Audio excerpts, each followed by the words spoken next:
안녕하세요. 알아야 손해 안 보는 법률 꿀팁, 알법 꿀팁의 신중현 변호사입니다. 오늘 준비한 얘기는요, 지난해 12월 30일 경기도 김포시의 한 식당에서 저녁 식사를 하고 있던 가족이 조현병 환자로부터 봉변을 당한 사건을 토대로 해서 이 정당방위의 개념과 요건에 대해서 자세히 살펴보도록 하겠습니다. 우선 사실관계를 먼저 살펴보면요, 그 조현병을 앓고 있는 20대 A씨가 식사를 하고 있던 가족에게 다가가서 이 유아용 의자를 뒤로 확 넘어뜨리는 바람에 당시에 14개월 이 B양을 다치게 한 사건입니다. 이 놀란 B양의 어머니는 재빨리 아기를 일으켰고요, 안아 올렸고, 남편은 이제 가해 남성을 추적하게 됐죠. 이 B양의 어머니 당시 상황에 대해서 우당탕 소리가 나와서 보니까 아기 의자가 뒤로 넘어가 있었다. 그래서 아기를 바닥에 나뒹굴고 있으면서 아이가 막 자지러지게 울고 있더라. 당시 상황을 이렇게 설명을 했습니다. 이 일로 인해서 안타깝게도 B양은 3주 뇌진탕 진단을 받았고요. 사고 이후에 밤에 한 번씩 깨면서 아주 그냥 비명을 지르는 안타까운 소식을 전하기도 했습니다. 그럼 당시 현장에 있던 B양의 아버지 어떻게 했겠습니까, 여러분이라면?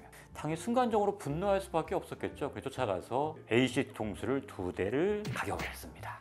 A씨의 부모는 A씨가 조현병을 앓고 있다면서 이제 선처를 부탁을 했는데요. 이 B양의 아버지 C씨 입장에서는 어떻게 했습니까? 이게 또 재발할 수도 있지 않습니까? 다른 사람한테 또 그럴 수 있으니까 안 된다 그러면서 고소를 하게 됐죠. 그랬더니 이 A씨의 부모가 갑자기 돌변을 해서 이 C씨로부터 A씨가 머리를 맞아서 조현병이 악화됐다라고 하면서 맞고소를 했죠. 이 조현병이 머리 2대 때린다고 해서 악화되는 겁니까? 이건 오히려 제가 보기엔 이 조현병 환자들을 모독하는 그런 행위가 아닌가 싶긴 한데요. 문제는 뭐냐? 이 C씨가 정당방위라고 주장을 했지만 결국 인정이 되지 않아서 검찰에 송치가 됐고요. 직장 징계위원회에 회부될 그런 처지에 놓이게 되었다고 합니다. 결론적으로 이야기하자면 B양의 아버지인 C씨에게는 정당방위가 인정되지 않을 것으로 보이는데요. 그 이유가 무엇인지 한번 살펴보도록 하겠습니다.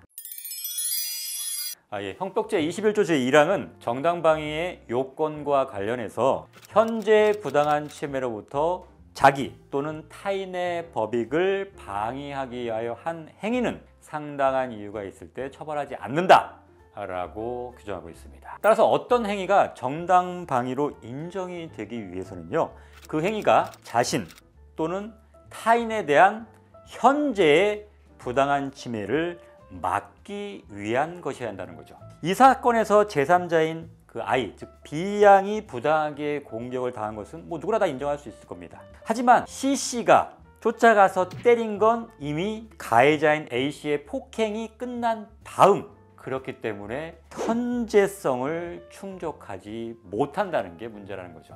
근데 여기서 폭행 행위 자체가 완벽하게 끝나지 않은 거 아니야. 현장 완전히 이탈할 때까지는 이 폭력 행위 자체가 아직 끝나지 않은 상태이기 때문에 이때는 현재성이 인정이 된다, 이렇게 주장할 수도 있을 것 같습니다. 하지만 이 정당방위에서 말하는 현재의 부당한 침해에서의 침해는 현재 지금 이루어지고 있는 그 자체만을 얘기하는 것이지, 그 행위가 끝나지 않아서 아직 현장에 남아있다는 것으로 현재성을 인정하기는 어렵다는 거죠. 이 사건에서도 이 아이를 뒤로 넘어뜨려서 상해를 입게 한 이 행위 자체는 끝나서 현장을 벗어나기 위한 와중에 이 폭행이 이루어졌기 때문에 이 현재성을 충족하기는 조금 어렵다고 보입니다.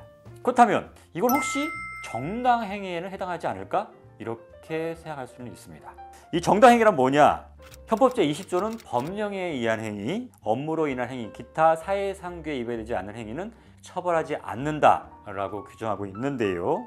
예를 들어서 혈안법인 체포 과정에서 어쩔 수 없이 경미한 폭행이 발생했다. 이 경우에는 정당행위에 해당한다는 그 판결이 있는데요. 열쇠로 차를 긁고 가는 사람을 도망가지 못하기 위해서 멱살을 잡은 행위, 이게 그런 사례였습니다. 그리고 사회생계에 위반되지 않은지를 판단하기 위해서는요, 사회적으로 봤을 때 이 폭행 정도가 아주 경미한 수준이었느냐, 이것도 아주 중요한 요소로 작용하게 됩니다. 그래서 이번 사건에서 그 아버지 C씨 행위가 정당 행위로 인정될 수도 있지 않을까라고 생각해 볼 수 있는데요. 문제는 뭐냐? 이 C씨가 경찰 조사를 받으면서 이 가해자인 A씨에게 복수하고 싶은 마음에 때린 것이다 라고 진술한 것이죠. 그래서 경찰은 이 정당행위가 아니라 보복성 폭행 아니냐라고 판단할 수밖에 없었던 것으로 보입니다. 하지만 저 개인적인 생각으로는요, 어느 누구라도 이런 상황에 놓였다면 이 정도 행위를 할 수밖에 없는 행위가 아니냐. 가서 진짜 막 반 죽을 정도로 때린 것도 아니고 단지 너무나 화가 나서 뒤통수 2대 정도 때린 행위, 이걸 가지고 처벌의 필요성이 있는 행위냐, 이렇게 보기는 어렵다는 것이죠. 만약에 제가 변호인이라면 이 정당행위 요건을 아주 강하게 어필을 해서 이 행위는 정당행위에 해당하는 행위다 라고 주장해서 무죄를 한번 변론해 볼 것 같습니다. 누리꾼들이 이 사건을 접하면서 모두가 다 비슷한 마음인 것 같아요. 왜 가만히 있던 가족이 왜 피해를 봐야 되느냐. 말도 안 되는 결과다. 자기 자식이 그렇게 했는데 맞고서 하냐. 이건 반성하는 마음이 없다는 거다. 아주 감정적인 댓글을 달고 있는데 저도 맞아 같은 생각입니다. 자식을 키우는 입장에서 어느 부부가 이런 마음을 갖지 않겠습니까? 근데 혹시 조현병을 앓고 있는 가족, 조현병에 대한 이미지가 혹시나 나빠지지 않을까 사실 그게 걱정되긴 하는데요. 이 정당방위 요건이 사실은 지금까지도 계속해서 문제가 되고 있고 불만을 많이 갖고 있긴 하거든요. 이 사례에서는 비록 현재성이라는 걸 충족하지 못했기 때문에 정당방위에 해당되지는 않고 있지만 현재성이 인정되더라도 예를 들면 제압하기 위해서든 어떤 정도의 폭행이 있어야 이게 정당방위로 인정되고 있냐 하는 이런 면에서는 아주 너무나 소극적으로 판단하고 있다고 보입니다. 따라서 이제는 이 정당방위의 요건에 있어서도 조금 더 완화해서 좀 판단할 필요가 있지 않나라는 생각 들어서 그런 것도 한번 같이 생각해 보면 좋을 것 같습니다. 함께해 주신 여러분 감사합니다.